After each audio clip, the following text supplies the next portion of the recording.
During the time of the prophet Samuel, Israel was a nation under the guidance of prophets and judges, ultimately ruled by God. Israel, however, wanted a king. Like all other nations, they wanted a man of their own choosing to rule them. Samuel was perplexed by this idea and knew this was a bad decision.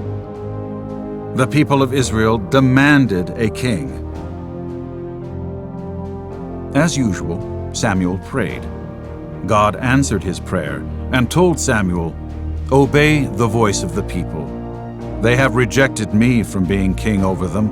Solemnly warn them and show them the ways of the king who shall reign over them." He told the people, "You'll be disappointed in the king.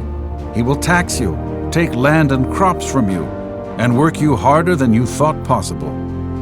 The people were persistent. In the tribe of Benjamin, there lived a young man named Saul. He was taller and better looking than anyone else in the whole nation. This was the kind of king that the Israelites wanted. Samuel anointed Saul as the king of Israel. In a grand coronation ceremony, Samuel presented Saul to the people. "Long live the king!" Israel shouted. The new king got right to work. One of Israel's enemies, the Ammonites, invaded an Israelite city. Saul summoned the people.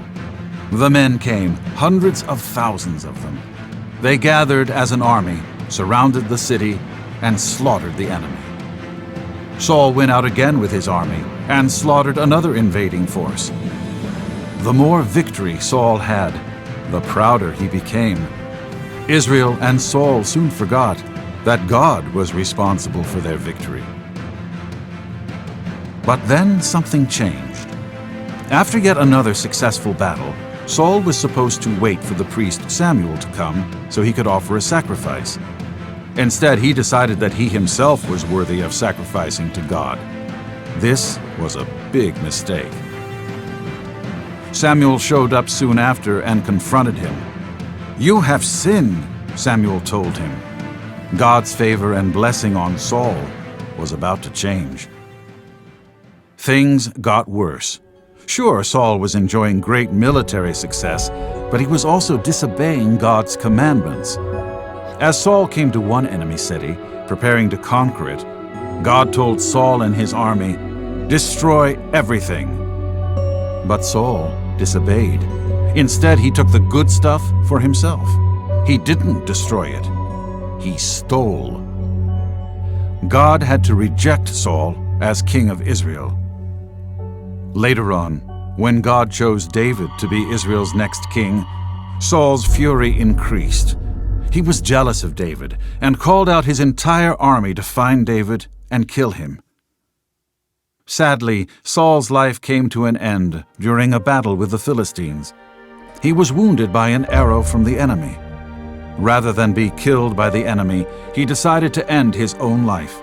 He fell upon his sword and died. What a tragic end for Israel's first king.